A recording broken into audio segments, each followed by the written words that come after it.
तो टॉपिक है आज का रे डायग्राम्स। कौन से मिरर के लिए?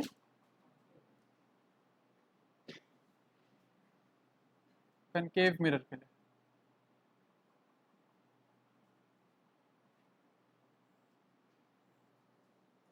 ठीक है, अब सबसे पहले देख लो, समझने में आसानी रहेगी सभी बच्चों को। देखना क्या देखो यहाँ पे तेरा कनकेव मिरर जिसका बाहर वाला पोर्शन पेंटेड होता है, बीच में से एक लाइन जारी होती है जिसको हम कहते हैं प्रिंसिपल एक्सिस, और इस पॉइंट को हम नाम देते हैं पोल। यहाँ पर कहीं पे फोकस होता है, यहाँ पर इसके पीछे होता है centre of curvature. Right right everyone.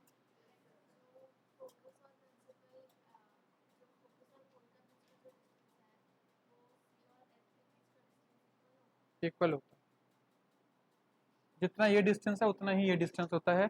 इसलिए मैंने बताया था ना कि फोकल लेंथ पूरे रेडियस का आधा होता है। ठीक है, अब देखो क्या हुआ।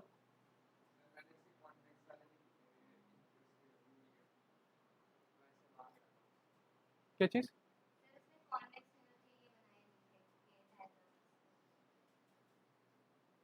देखिए, हमें स्टडी कैसे करना है, एक पैटर्न है। पैटर्न ये कहता है कि आप ऑब्जेक्ट को पहले फोकस और पोल के बीच में रखो, फिर इमेज को देखो, इमेज कैसी बन रही है, बड़ी बन रही है, छोटी बन रही है, कहाँ बन रही है, एंड नेचर कैसा है उसका, इन्वर्टेड है या सीधी है, रियल इमेज है या वर्चुअल इमेज है। ये सब हम लोग पिछली क्लास में डिस्कस कर चुके हैं। Real image, virtual image, inverted image. Inverted होता है उल्टी और इरेक्ट होता है सीधी।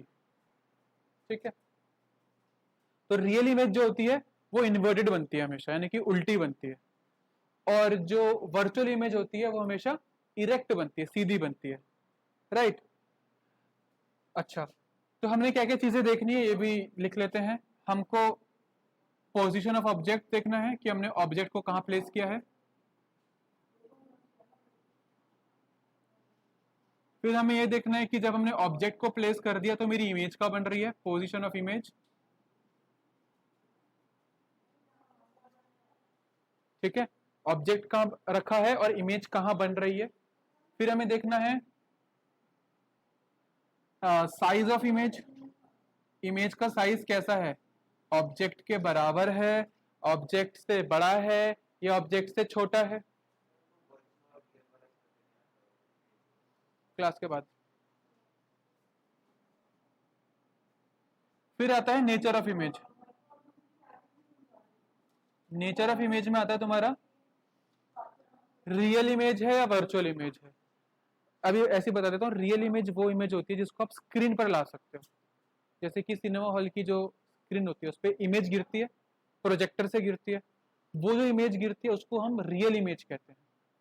और वो इमेज जिसको आप स्क्रीन पर नहीं ला सकते हो उसे हम वर्चुअल इमेज कहते हैं। जैसे कि शीशे पर जो हमें अपनी इमेज दिखती है उस इमेज को हम स्क्रीन पर नहीं ला सकते। तो जिस इमेज को आप स्क्रीन पर नहीं ला सकते हो उसे हम वर्चुअल इमेज कहते हैं।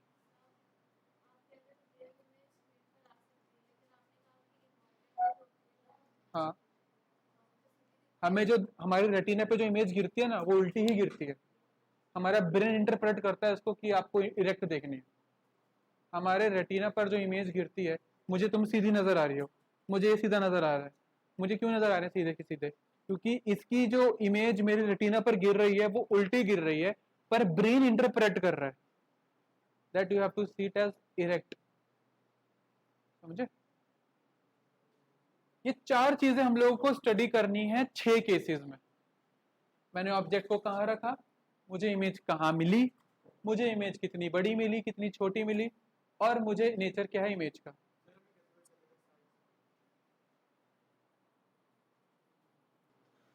देखिए, ऑब्जेक्ट को कहां कहां रखेंगे, एफ और पी के बीच में रखेंगे, फिर पीछे लेकर आएंगे। कहां रखेंगे? फिर फोकस पे रखेंगे, फिर एक स्टेप पीछे लेकर आएंगे। कहां रखेंगे?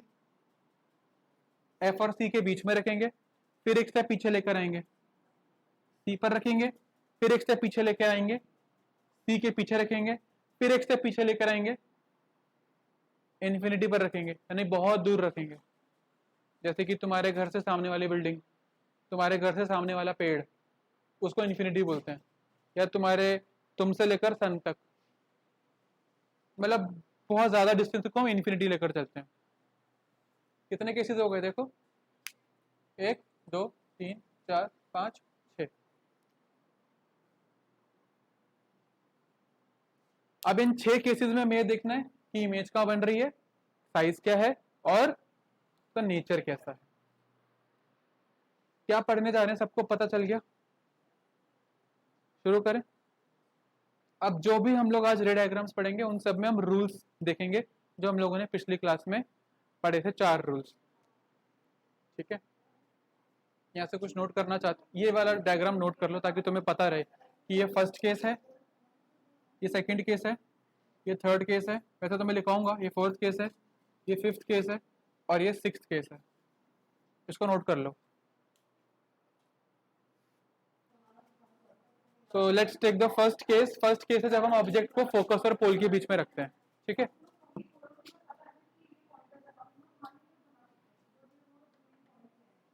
तो सबसे पहले पोजीशन ऑफ ऑब्जेक्ट क्या होगा, बिटवीन फोकस एंड पोल। ठीक है,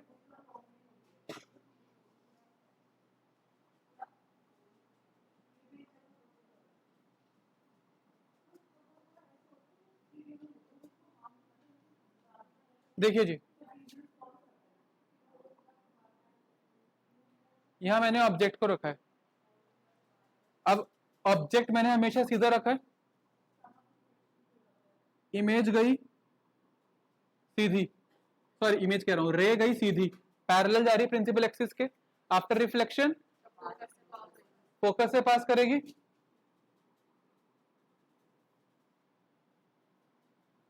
लाइट रे ऐसे गई और ऐसे पास कर रही है। फर्स्ट रूल लग रहा है। अब देखो एक और रे गई, देखो जो कैंडल की फ्लेम होती है उससे रेज हर जगह निकल रही हैं, पर हमें इमेज बनाने के लिए सिर्फ 2 रेज की जरूरत पड़ती है, तो हम यहाँ पर वही 2 रेज ले रहे हैं। मिनिमम रेज जो चाहिए हमको, हम 2 ही रेज ले रहे हैं, so that image is formed. ठीक है, तो ये पहली रे है जो पैरेलल गई प्रिंसिपल एक्सिस का, रिफ्लेक्शन होके ऐसे आ गई, फोकस से पास कर दी। दूसरी रे पोल पे गिरेगी और उतने ही एंगल के साथ रिफ्लेक्ट हो जाएगी। चौथा रूल लग रहा है यहाँ पर मैं आई और आर नहीं लिख रहा, पर बात अंडरस्टूड है। दूसरी रे पोल पे गिरी और उतने एंगल के साथ रिफ्लेक्ट हो गई। यहां तक सब मेरे साथ हैं। अब इमेज तब बनती है जब रेज मीट करेंगी। इमेज तब बनती है जब रेज मीट करेंगी। क्या यहाँ पर रेज मीट हो रही हैं? क्या यहाँ पे कोई स्कोप है इनके मीट होने का? But still this case manages to form an image. Image यहां बन जाती है। कैसे? मान लो अजम्पशन कि ये वाली रे जो है, ये वाली रे यहां से आ रही है, मान लो ये वाली रे जो है यहां से आ रही है, और इन दोनों का जो इंटरसेक्शन हो रहा है वो यहां इस पॉइंट पर हो रहा है। तो इस पर्टिकुलर केस में जो इमेज तुम्हारी बनती है वो बिहाइंड द मिरर बनती है। और क्योंकि हमने यहाँ सब कुछ माना है, अज्यूम किया है, तो ये कैसी इमेज बन रही है, रियल या वर्चुअल? वर्चुअल इमेज बन रही है। ठीक है, देखो मेन चीज क्या है, रेज का मीट होना जरूरी है। हमारी इमेज भी तो मिरर के पीछे ही बनती है, शीशे के पीछे बनती है ना हमारी इमेज भी। तो यहाँ पर भी इस मिरर के पीछे ही बन रही है इमेज। बात समझ रहे हैं मेरी बात सभी बच्चे? और क्योंकि यहाँ पर हमने अजम्पशन किया है, दिस वाला अजम्पशन एक्चुअली में एग्जिस्ट नहीं कर, मतलब अजम्पशन इज कि ये ऐसा हो रहा होगा, अजम्पशन इज ये ऐसा हो रहा होगा। ठीक है, तो यहाँ जो नेचर जा रहा है इमेज का वो कैसा जा रहा है, वर्चुअल जा रहा है, और इरेक्ट इमेज बन रही है, virtual and erect image. Virtual and erect, यानी कि सीधी इमेज बन रही है। साइज ऑफ इमेज, ऑब्जेक्ट के मुकाबले इमेज कैसी है, बड़ी है, एनलार्ज्ड है, मैग्नीफाइड है, तो हम यहाँ लिखते हैं एनलार्ज्ड या मैग्नीफाइड। फिर है पोजीशन ऑफ इमेज, इमेज की पोजीशन क्या है बिहाइंड द मिरर, ठीक है, इमेज की पोजीशन है बिहाइंड द मिरर। पहला केस समझ में आया सभी बच्चों को? दोनों रूल्स जो हमने पढ़े थे वो यहाँ पर लगाए हैं। एनसीईआरटी में देखोगे या किसी और बुक में देखोगे तो देयर इज चांसेस कि कंफ्यूजन हो जाए, क्योंकि उन्होंने हो सकता है कोई और रूल लगा रखा हो या ऐसी रे ले रखी हो जो रूल फॉलो ही ना कर रही है, तो कंफ्यूजन के चांसेस पूरे हैं। इसलिए मेक श्योर यहाँ जो समझ रहे हो उसको ध्यान से समझ के जाओ।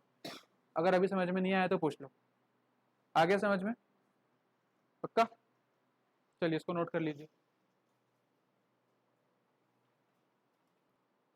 सो ऑन पब्लिक डिमांड हमने ऑब्जेक्ट अपने इस केस को थोड़ा मैग्नीफाइड बना दिया है, थोड़ा बड़ा बना दिया है। अभी भी किसी को कंफ्यूजन है तो बता दीजिए मुझे, तो दिक्कत नहीं है। अब नोट कर लो इसको। चलिए आगे बढ़ते हैं। अब हमें क्या कर रहे हैं, फोकस पे लेकर आना है, एक स्टेप पीछे लेकर आना है ऑब्जेक्ट को। हटा देते हैं इसको यहाँ से। ये चारों चीजें हमें हर बारी लिखनी है 6 के 6 केसेस में। मेरे लिए आसान है क्योंकि मुझको तो बस इरेज करना है, तुम लोगों को सारा वापस से लिखना पड़ेगा है?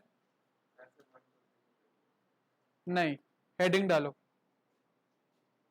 पोजीशन ऑफ ऑब्जेक्ट अब रहेगा एट फोकस।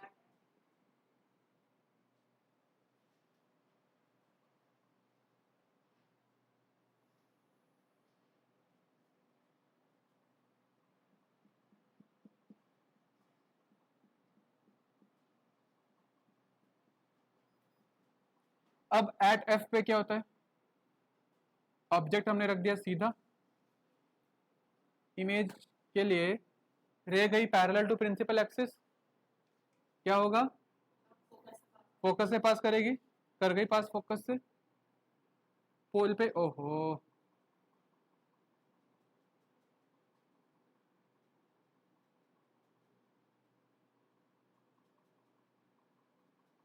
पोल पे गई,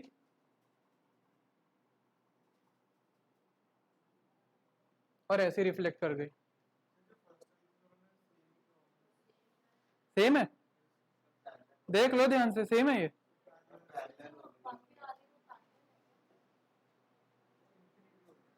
गुड, ये लड़का स्कूल में ध्यान देता है। ये रेज जो हैं ये पैरेलल जा रही हैं एक दूसरे के, वहां पर तो कोई केस था ही नहीं कि ये रेज आपस में जाके मीट कर दे, क्योंकि वो ऐसे जा रही थी, ऐसे जा रही थी वो रेज, और जिनका मुंह खुला हुआ होता है वो मीट कहां से करेंगी। ये फिर भी पैरेलल रेज हैं। अब देखो जैसे मैथ में होता है ना कि parallel raise never intersect each other, ऐसा यहां पर नहीं होगा। ये कभी ना कभी इन्फिनिटी पे जाकर कभी ना कभी मीट जरूर करेंगी, एक दूसरे के पास जरूर पहुंचेंगी। ये हालांकि पैरेलल रेज हैं, but at infinity they will at some point they will meet each other, और जब ये मीट करेंगी तब वहां पर इमेज तैयार होगी। तो वो कब होगा, वो इन्फिनिटी पर होगा। इन्फिनिटी क्या होता है, इन्फिनिटी एक डिस्टेंट पोजीशन हो सकती है जो बहुत दूर है। मैथ की तरह नहीं है यहाँ पर कि पैरेलल जा रही है रेज तो कभी भी इंटरसेक्ट नहीं होगा। There is chances, there is possibility that they will meet, but कहाँ मीट करेंगे, इन्फिनिटी पर मीट करेंगे, ठीक है। तो पोजीशन ऑफ इमेज क्या हो गया, एट इंफिनिटी इमेज का साइज, कोई चीज इंफिनिटी अनंत तक जा रही है कोई चीज, ऑब्वियसली बड़ा ही होगा। तो यहाँ पर इमेज का साइज क्या हो गया, अगेन एनलार्ज्ड या मैग्नीफाइड। और क्योंकि मैंने बोला कि कभी ना कभी मीट जरूर करेंगी, तो नेचर ऑफ इमेज कैसा होगा, अब रियल होगा ना, क्योंकि मीट तो एक्चुअली में करेंगी ना ये रेज, तो ये हो जाएंगी रियल एंड इन्वर्टेड।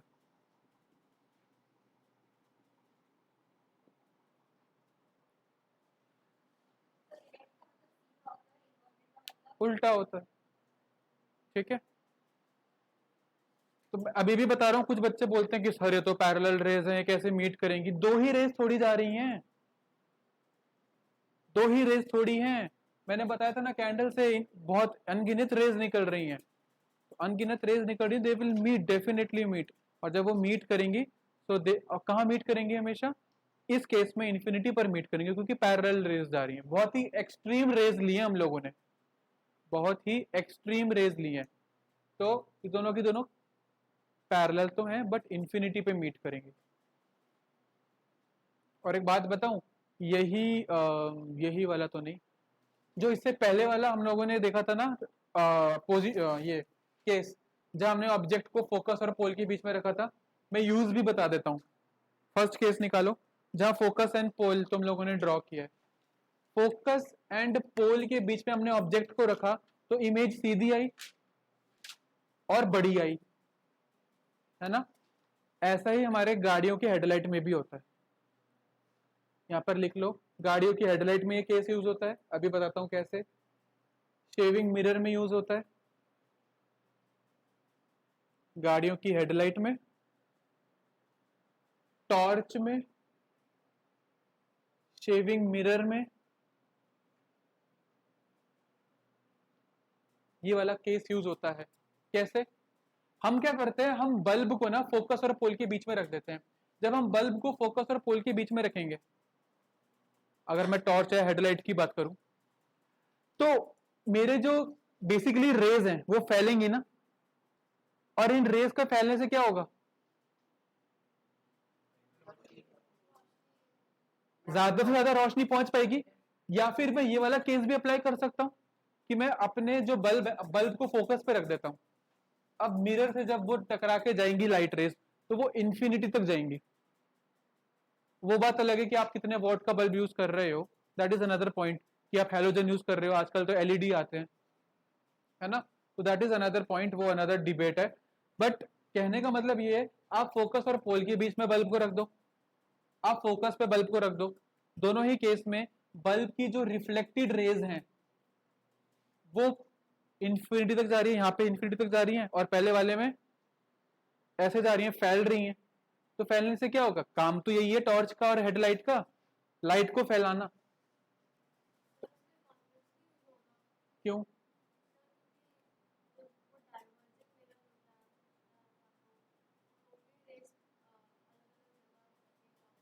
पर उसमें इमेज ना मैग्नीफाइड नहीं बनती है, कॉन्वेक्स में इमेज हमेशा डिमिनिश्ड बनती है। एक होता है लाइट को ऐसे फैलाना लाइट को, एक होता है ऐसे फैलाना। समझे मेरी बात? कन्वेक्स मिरर यूज कर लोगे तो वो ऑब्वियसली वो तुम्हारी जो है इरेक्ट इमेज बनाएगा, पर वो तुम्हारी मैग्नीफाइड नहीं बनाएगा, वो डिमिनिश्ड बनाता है।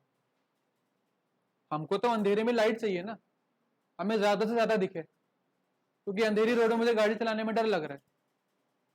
और जितनी ज्यादा जहां तक रोशनी फैलेगी, उतना ज्यादा मेरे अंदर कॉन्फिडेंस आएगा कि हाँ चलो ठीक है, किसी को दबाया नहीं मैंने, कोई मेरी गाड़ी के नीचे नहीं आया। सिंपल सी बात है। तो इसलिए ये वाला जो ये वाला केस या पहले वाला केस हम बल्ब्स के लिए इस्तेमाल कर सकते हैं। अब मैं मिरर की बात करता हूँ। कौन से वाले मिरर की? शेविंग मिरर की। शेविंग मिरर या फिर जो मेकअप बॉक्स के मिरर आते हैं, इसको वैनिटी मिरर भी बोलते हैं शायद। तुम लोग डॉक्टर के पास, डेंटिस्ट के पास गए हो? डेंटिस्ट ना मुंह के अंदर एक चम्मच ही डालता है, कट कट कट कट आवाज आती रहती है उसकी, ऐसी चम्मच सी होती है देखने में, ऐसी और ऐसी। देखिए कभी? दांत इतने छोटे से हैं, दांत में कीड़ा लगा है, दांत में क्या प्रॉब्लम हो रही है, उसको मैग्नीफाई करके देखना डॉक्टर ने। तो डॉक्टर क्या करता है? डॉक्टर हमारे दांत को फोकस और पोल के बीच में रखता है। वो डेंटिस्ट जो है हमारे दांत को फोकस और पोल के बीच में रखता है, ताकि उस मिरर की वजह से जो इमेज आए वो कैसी आए? बड़ी आए और सीधी आए। अगर वो फोकस पे रख देगा हमारे दांत को, तो क्या होगा? हमारे दांत कैसे आएंगे उसको नजर? उल्टे नजर आएंगे। समझ रहे हो मेरी बात? साइज तो ऑब्वियसली एनलार्ज्ड है, पहले वाले केस में एनलार्ज इमेज नहीं जा रहा था, जो इमेज यहाँ बन रही थी वो कितनी बड़ी बन रही थी। तो डेंटिस्ट या शेविंग मिरर्स जो होते हैं वो बेसिकली पहला वाला केस इस्तेमाल करते हैं। वो बात अलग है कि नाई की दुकान पे प्लेन मिरर लगा होता है, नाई की दुकान पे तो प्लेन मिरर लगा होता है, बट जो आप शेविंग मिरर खरीद के लाते हैं मार्केट से, या जो डेंटिस्ट इस वाले मिरर को इस्तेमाल करते हैं, उसमें एक्सक्लूसिवली कनकेव मिरर लगा होता है, क्योंकि आप ऑब्जेक्ट को मिरर के बहुत क्लोज रखते हो, दांतों को मिरर के बहुत क्लोज रखते हो, ताकि दांतों की जो रिफ्लेक्शन आए उस मिरर पे, वो कैसी रिफ्लेक्शन आए, बड़ी आए, बड़ी आए और सीधी आए। सीधी आनी जरूरी है, वरना उल्टे दांत दिखेंगे उसको। समझ में आई बात मेरी? तो फर्स्ट केस में जो मिरर हमने इस्तेमाल किया है, कनकेव मिरर, वो कहाँ कहाँ यूज हो रहा है? सर्च लाइट्स, हेडलाइट्स, टॉर्च, और शेविंग मिरर और डेंटिस्ट मिरर। ठीक है, समझ गए मेरी बात सभी बच्चे?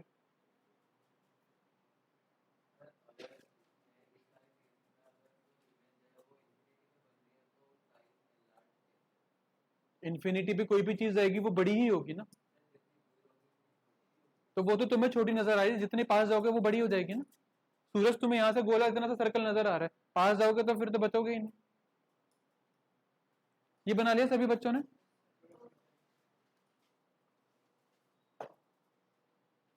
ओके, अब सी से, सॉरी, अब एफ से पीछे आना है हमको, और बड़ा बना दूं क्या? हाँ सी, नहीं एफ से पीछे आना है, तो सी और एफ के बीच में, हाँ।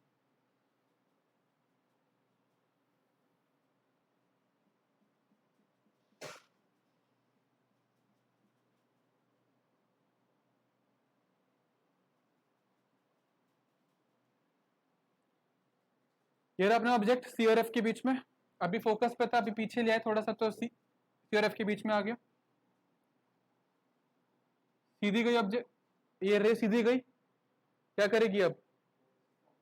फोकस से पास। और ये वाली रे अगर मैं फोकस से पास करा दूं तो पैरेलल हो जाएगी, क्योंकि जो फोकस से पास करती है वो पैरेलल हो जाती है। या फिर सोच रहा हूँ पोल वाला ही कंटिन्यू करते हैं हम लोग। ओह यार, ये ना बड़े वाले डायग्राम्स में ऐसे होता है मेरे साथ।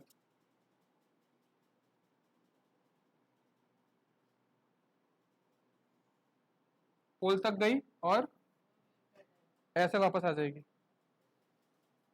देखो कहाँ बन रही है इमेज,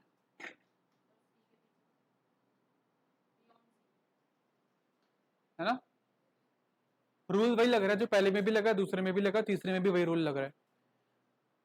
इस बार एक्चुअली में तुम लोगों को रेज मीट होती हुई नजर आ रही हैं, और जहां रेज मीट होती है वहीं पे हेड आएगा इमेज का, तो हेड उल्टा जा रहा है।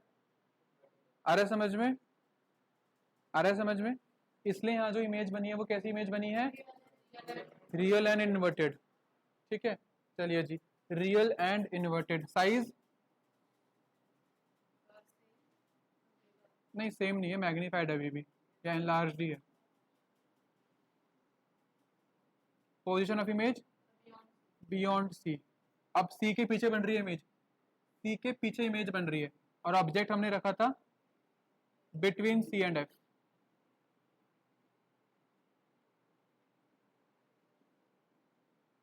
ठीक, नहीं है समझ? आ गया?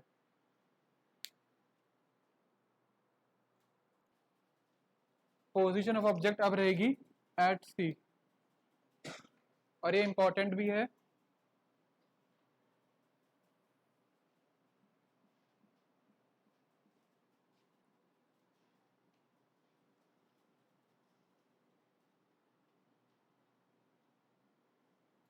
सी पर ऑब्जेक्ट को रखा है, रे भेजी, फोकस से पास करी, पोल पे। अच्छा, ये एरोज बनाने भी जरूरी होते हैं, कौन सी जा रही है कौन सी आ रही है। ठीक है, ओके।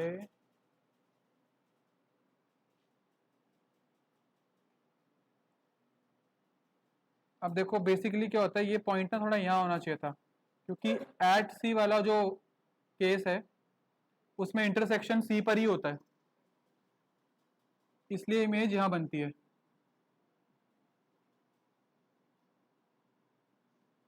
ऑब्जेक्ट ये रहा तुम्हारा, वापस से बनाऊं क्या? बोर्ड पे बनाना थोड़ा सा मेरे लिए थोड़ा सा डिफिकल्ट है।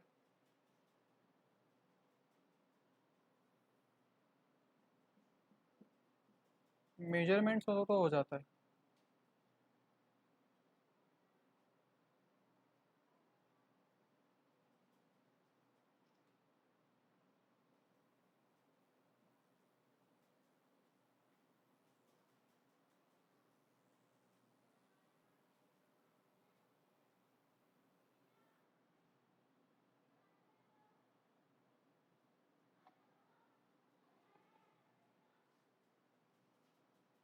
ऐसे गई, ऐसे आई, ऐसे गई, ऐसे आई। देखो, सी पर ही बन रही है इमेज, रियल एंड इन्वर्टेड बन रही है। सी पर बन रही है इमेज, रियल एंड इन्वर्टेड बन रही है। साइज क्या है? Same as object. बेसिकली क्या होता है, जब आप ऑब्जेक्ट को पीछे लाते जाते हो ना कनकेव मिरर में, इमेज का साइज छोटा होता चला जाता है। तो यहाँ तक, यहाँ पर जब फोकस और पोल के बीच में रखी थी तब हाईली एनलार्ज थी, जब फोकस पे रखी तब एनलार्ज थी, फोकस और सी के बीच पे रखी तब भी एनलार्ज थी, पर अब जब सी पे रखी है तो इमेज का साइज अब छोटा हो गया, थोड़ा छोटा इन द सेंस एनलार्ज से छोटा हो गया और ऑब्जेक्ट के बराबर हो चुका है। अब जब तुम ऑब्जेक्ट को यहाँ लेकर आओगे ना सी के पीछे, तब इमेज का साइज और छोटा हो जाएगा, और जब तुम ऑब्जेक्ट को इन्फिनिटी पर लेकर आओगे तो इमेज का साइज डिमिनिश हो जाएगा। तो जैसे जैसे ऑब्जेक्ट को पीछे लाओगे, इमेज का साइज मैग्नीफाइड से डिमिनिश होता चला जाएगा। तो ये था अपना फोर्थ केस, कीजिए इसको नोट।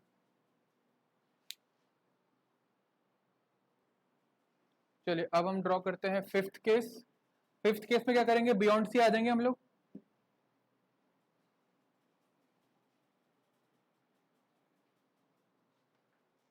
ऑब्जेक्ट की पोजीशन है बियॉन्ड सी,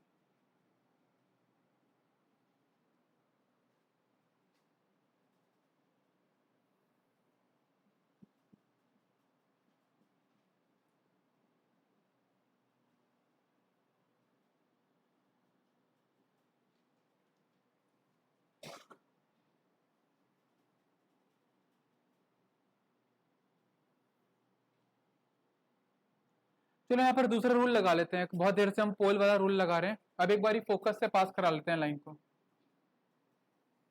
लाइन को फोकस से पास करते हैं तो क्या होता है, पैरेलल जाती है ना। देखो कहाँ हो रहा है इंटरसेक्शन, सी और एफ के बीच में हो रहा है।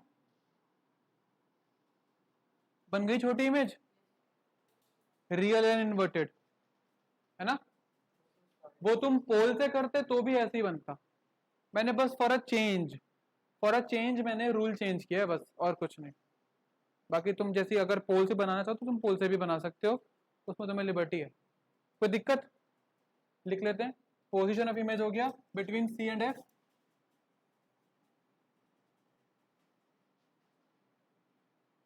साइज ऑफ इमेज हो गया smaller, smaller than object,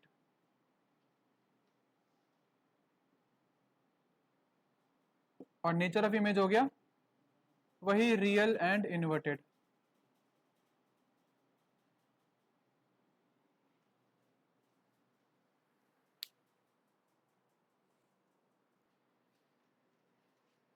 next और लास्ट केस है अपना फ्रॉम इंफिनिटी। और इन्फिनिटी से जो रेज आती है ना, इन्फिनिटी से जो रेज आती हैं वो हमेशा पैरेलल कंसीडर की जाती हैं, हमेशा पैरेलल। इसलिए मैं कह रहा था आसान है रूल बहुत। अगर इन्फिनिटी से कोई रे आ रही है तो पैरेलल आ रही है, पास किससे करेगी, दूसरी रे यहां से बना लो।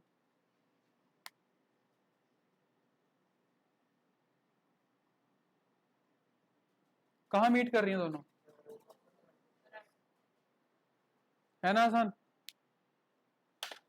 तो इसलिए पोजीशन ऑफ ऑब्जेक्ट क्या था हमारा, at infinity.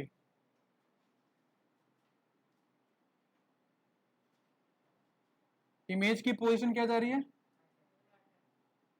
Eight F.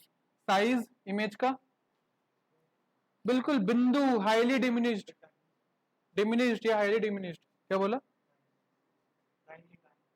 Tiny diminished. और क्योंकि मीट कर रही है तो रियल एंड इन्वर्टेड बनेगी।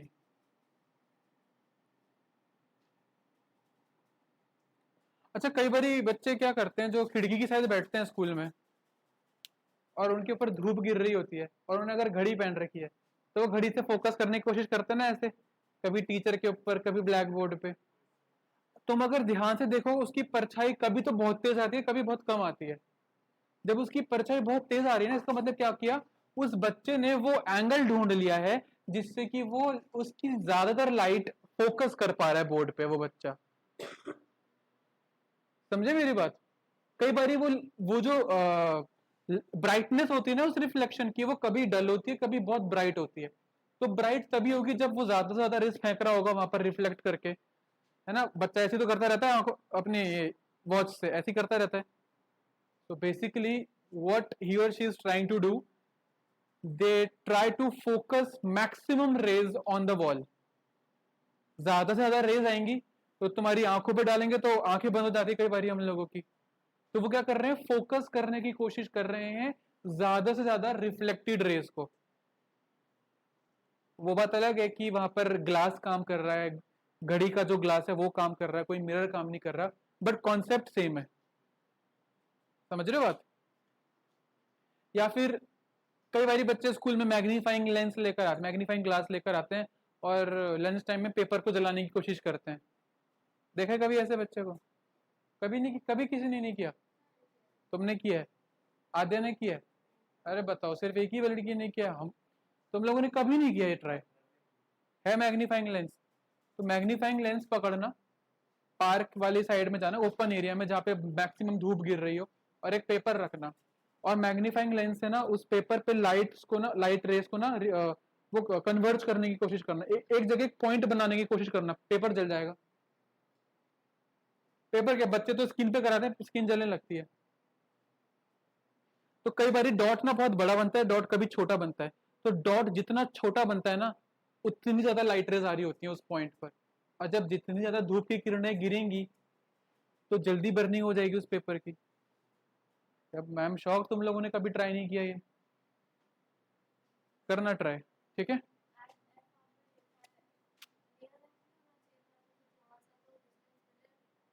नहीं, एट एफ ही है।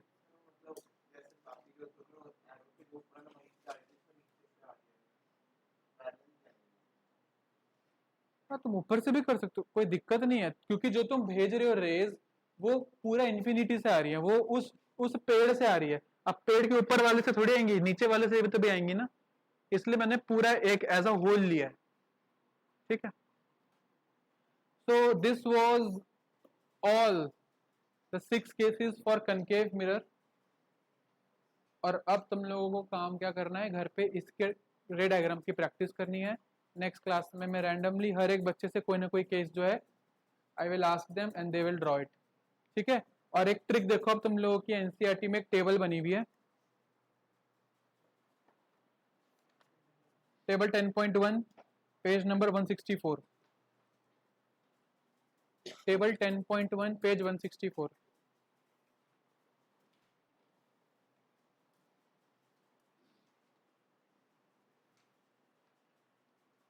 ये टेबल सबको याद करनी है। क्या, बिटवीन पी एंड एफ इन्होंने बाद में शो किया है, हमने पहले बिटवीन पी एंड एफ कर लिया है। हाँ, वो नीचे से शुरू हुआ, ठीक है। अब देखो जरा यहाँ पर, अगर लास्ट वाला जो है, लास्ट वाला क्योंकि एक एक्सेप्शन लेके चल सकते हैं, क्योंकि वहीं पर वर्चुअल एंड इरेक्ट इमेज बनती है। अदरवाइज बाकी 5 केसेस में रियल एंड इनवर्टेड इमेज बनी है। तो लास्ट वाला कॉलम, लास्ट वाली रो छोड़ दो पूरी की पूरी, और अब ध्यान से देखो, पैटर्न जा रहा है एक, जो ऑब्जेक्ट का पोजीशन है at infinity, beyond C, at C, between C and F and at F, उसी का उल्टा इमेज में जा रहा है at infinity, beyond C, at C, between C and F, at F. Pattern समझे? नहीं आया समझ? मैं बताता हूँ, नहीं आया समझ, मैं बताता हूँ। देखो ये रही तुम्हारी बुक, लास्ट वाले को डिलीट कर दो क्योंकि वो एक्सेप्शन है, वर्चुअल डायरेक्ट इमेज बन रही है वहां पर, ठीक है? मतलब डिलीट अभी अपने विजन से डिलीट करना है, वैसे डिलीट मत कर देना। क्या लिखा है? At infinity, beyond C, at C, between C and F, at F. अब इसी को उल्टा चलाओगे, इसी को उल्टा चलाओ तो एट एफ पहले आएगा, इंपोजिशन ऑफ इमेज में देखो एट एफ पहले आ रहा है, फिर between C and F, between C F उसके सेकंड में आ रहा है, फिर एट सी। मैं ये पैटर्न समझाने की कोशिश कर रहा हूं तुम लोगों को ताकि ये टेबल अच्छे से याद हो जाए। अगर इस पैटर्न से तुम्हें कुछ मदद मिले तो वेरी गुड, अदरवाइज तुम मेरे तरफ से तो मैं ये चाहूंगा कि तुम हर केस को अच्छे से याद करो, उसका पोजीशन ऑफ ऑब्जेक्ट, उसकी पोजीशन ऑफ इमेज, उसका नेचर ऑफ इमेज, उसकी साइज ऑफ इमेज। मुझे ऐसे याद होना चाहिए कि अगर मैं पूछूं हाँ भी दिया between C and F object को रख रहे हैं, इमेज कहाँ बनेगी? सर इमेज बियॉन्ड सी बनेगी, ऐसा ऐसा रिस्पॉन्स आना चाहिए। सर इमेज बियॉन्ड सी बनेगी, डिमिनिश बनेगी, और सॉरी लार्ज बनेगी, रियल एंड इन्वर्टेड बनेगी, ऐसा रिस्पॉन्स आना चाहिए, ठीक है? तो ये 6 डायग्राम्स प्रैक्टिस करने हैं कल तक, और तुम लोगों के पास काफ़ी टाइम है, प्रैक्टिस कीजिए और कल आइए तैयार होकर मेरे पास, ठीक है? Thank you everyone.